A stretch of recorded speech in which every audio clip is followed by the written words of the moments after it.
Welcome to my corner of the internet. Today I wanted to talk about the Chronicles of Narnia. In this situation, I'm talking about The Lion and the Witch and the Wardrobe, specifically the movie, which I'm going to look up, the 2005 Disney adaptation of the movie. This is obviously the first movie in a trilogy, and I just rewatched it for the first time, and I wanted to talk about some of the basic theological implications that I noticed in it on a rewatch, and basically just give some context. So recently I have been... not exactly recently, but I guess in the last couple of years, I have gotten into C.S. Lewis's theological content, and I've read a lot of his traditional books. I haven't read either of his fiction series. That would be The Lion, the Witch, and the Wardrobe, and the Space Trilogy. There might be more than that, but I'm thinking of those two specifically. I've taken some classes on C.S. Lewis, and so I'm pretty familiar with him overall, but I just haven't gotten to any of this stuff in a long time. So now when I was a lot younger, I read the Chronicles of Narnia books after watching the movies. So I know for a fact that I saw all three movies probably when I was under the age of 10. I don't really remember, or somewhere around that age group. And maybe a little bit older than that when I read a couple of books. I think I remember like 2 or 3 books at least. I know that I read like the first two, like the Lion, the Witch, and the Wardrobe, and is The Horse and His Boy the first one? Or Magician's Nephew, that's the one. I know that I've read those two. I might have read Horse and His Boy. I might have read Prince Caspian. I don't remember. I know for a fact that I did not read like Silver Chair and The Final Battle, the last two that are in there. So anyways, I'm getting to a point. I have a really extensive reading list that I'm still working through, but I'd like to, when I get to the end of my current reading list, I'd say I got probably 10 more books to go, and I try to hit 2 books a month at least, if not more, if I can. So I'm hoping to be able to get to those sooner than later. But right now what I'm doing is, instead of revisiting the books, which I'm going to reread the books, and hopefully I'd like to do analyses on those and everything that I can glean from them. I think I'm really excited for that. But in the meantime, I wanted to rewatch the movies. So that was something I just had thought of. I just hadn't watched them in so long, and I wanted to talk about just a couple of points that I noticed in a rewatch of The Lion, Witch, and the Wardrobe, and that I'd also like to do maybe Prince Caspian and Voyage of the Dawn Treader. Those are the 3 Disney movies. And so, yeah, I thought this would just kind of be a fun thing to talk about. So the obvious thing with The Lion, Witch, and the Wardrobe is everybody knows that the lion dies and is resurrected and is like a symbol of Jesus. That's what I remember from a kid. Everybody, that's what your parents would tell you. It's like, Aslan is Jesus, and he dies and he gets resurrected from the dead. And that's right, of course. And it was, of course, C.S. Lewis's intention when he wrote that. But there's so much more to it on a rewatch. And I'm just going to go over a couple little things. I'm not going to do the entire movie. I think there's a lot to be gleaned from the entire movie. And if that's something that viewers are interested in, absolutely let me know, because I would definitely be interested in doing a full theological breakdown of everything that I can find in the Chronicles of Narnia series, maybe the books over the movies, because I think there's just more to have. But these movies really do a decent job, and I actually think this first movie is pretty good. What I'm interested to see when I go and reread is how good of an adaptation it is.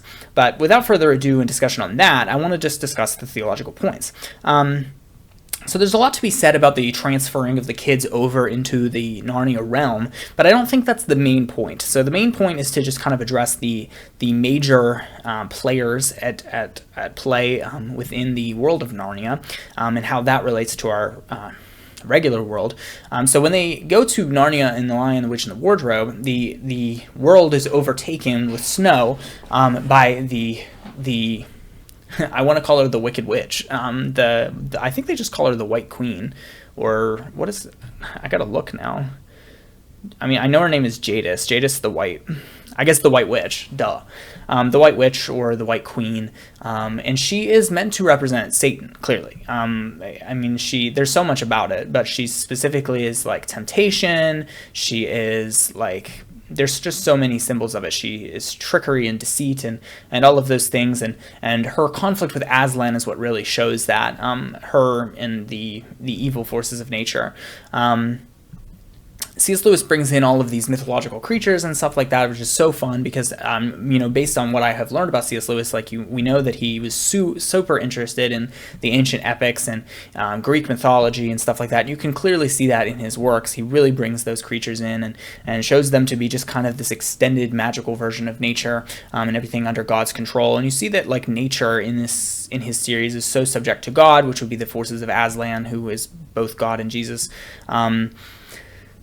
There's so much to pick apart if you were to go through this for little details, but the biggest thing to see is that obviously Aslan represents God and Jesus, and the wicked witch of the white witch Snow is a representative of Satan, and her forces are of darkness. I think it's interesting that she commands the wolves, and the dwarves are bad in C.S. Lewis's series, which is funny, I think, and she's got the Minotaurs, but Aslan has the Centaurs, and there's just some really fun stuff in there that doesn't really mean anything. I just think it's interesting. But the basic part of the plot is that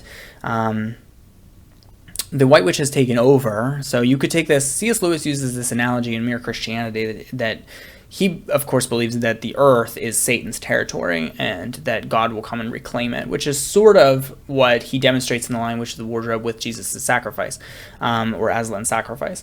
And so essentially, Aslan is prophesied to come and defeat Satan, the White Witch. And so they, when they arrive in Narnia, most of them are on the side of the good guys, but of course Edmund is tempted by the White Witch and is taken away to her castle and various other things. And in the meantime, the other kids find Aslan and his army to hopefully fight back and rescue their brother, and they all become noble and all these kind of things. But the biggest thing is obviously the whole middle and end section of the movie, where after they get to Aslan's camp, they're introduced to him. He's kind of just this force of nature figure, but the biggest thing that he does is when Edmund is retrieved, he negotiates with the White Witch and of course trades his own life for Edmund's, which is just it's a really gorgeous illustration. It's the best part of the movie for sure. This mid section is where he has this debate, and as I'm watching it, I'm like, oh, I know, it's so great on a rewatch to just see the masterfulness with which C.S. Lewis kind of illustrates these allegories. It's on the nose. A lot of people raise these things, especially non-Christians who are critiquing Lewis's work, think that it's very on the nose, but the point is that it's intended to be. It's fully intended to be. A lot of people would argue that C.S. Lewis's books were intended to teach, not just to entertain. And so his stuff is heavy-handed isn't the right word, because it's his intention. His intention is to convey these allegories. And so if you take that into consideration, not that he's writing a story that has Christian allegories in it, but he's writing an allegory of the Christian story, and demonstrating it in a way to children or in a fantastical way. And if you take that into account, I think the way that he does it is obviously really beautiful and elegant. And I'm expecting to notice that far more in the book than in the movie, because I'm sure the movie doesn't hit all the points that the book hits. But anyways, Aslan trades his life for Edmund's, and we see basically the implications of that. Aslan goes alone by himself, but then is escorted by the women. I loved rewatching this part. I was like, oh my gosh. As soon as it hit me, I was like, wow, it's just beautiful decisions that he makes. So obviously the decisions that Lewis makes here is that the two girls escort Aslan to his death, which would be Jesus' crucifixion, because in the Passion story, the women are the one who witnessed Christ's crucifixion. Now, obviously, John the Younger was there, but in most of them it focuses on the women, the mother of Jesus and the mother or the wife of Zebedee and Mary Magdalene, at least, are there during the crucifixion. And so it's really beautiful how C.S. Lewis illustrates that by sending Lucy and Susan to go along with Aslan during the crucifixion scene. So the two of them accompany him, the women, and then they look on while he is crucified, essentially the same thing as what happens in the Jesus narrative. And the forces of hell, it's very minor in the movie, but it's still really, I was emotional when I watched it. It's a really beautiful way of putting it. You have this beautiful lion, this beautiful noble, and he has a golden glow to him, and then you see him march up this really disturbing altar in the woods that he is sacrificed on, and he's bound and he's slain by the White Witch. The forces of hell at the death of Jesus rejoice, of course. And then they go back on their word and they go to kill everybody. And the women just basically hang out there because also it's the women who discover Jesus' empty tomb. In the movie, it's not clear whether it's like 3 days, but they hang out there for some amount of time after Aslan dies. And then, of course, he comes back, and the stone table that he was sacrificed on, I think it's just called stone table or something like that, breaks in half, which is obviously a representation of the temple and the earthquake that occurs when Jesus is crucified. The temple splits in half. To represent, that the final sacrifice has been made. And so that's essentially also what happens in the Chronicles of Narnia, is that the stone table breaks in half, and Aslan is resurrected. And with his resurrected body, he can now defeat the forces of hell. I wanted to go back really quick to a quick quote that I just remember that I really enjoyed, is when he's first talking to the White Witch. They discuss that she's entitled to Edmund because he committed the sin, and Aslan tells her not to speak to him of the magic because he was there when it was written, or when it was created, or something like that. I think written. Don't speak to him of the law of the magic, or something. So obviously it's magic in this world, but essentially the foundation of the world. Aslan was present, and it was part of it that the sinners go to Satan, and this sacrifice that Aslan is completing in the Chronicles of Narnia is what is undoing the actions that are undoing that law, because he was sacrificed, but then he came back from death, so he beats the grave. It's obviously the same story as the Jesus narrative. It's just done really beautifully. So we get Aslan then coming into the battle while Peter is holding off the forces, and Aslan essentially comes in and murders the White Witch. I mean, he does murder the White Witch, and I mean, it's the death of death. It's the death of the grave. It's everything that Jesus' sacrifice represents. So when Jesus is resurrected from the dead, it's his, he's won, and his victory over evil and over sin and over death and over the grave and over Satan and all of that. Now we know that the technical casting out of Satan wouldn't be till the second coming. And if I remember correctly, I'm pretty sure the White Witch does come back. I really do not remember Voyage of the Dawn Treader. I mean, I know there's a scene in Prince Caspian where she like they try to commit a sacrifice to bring her back, but then she doesn't. But I'm pretty sure that Lewis's story is not quite over, because just like the Passion narrative, the Passion is not the end of the story. That would be in Jesus' second coming, which I have to imagine that Lewis illustrates through the coming movies.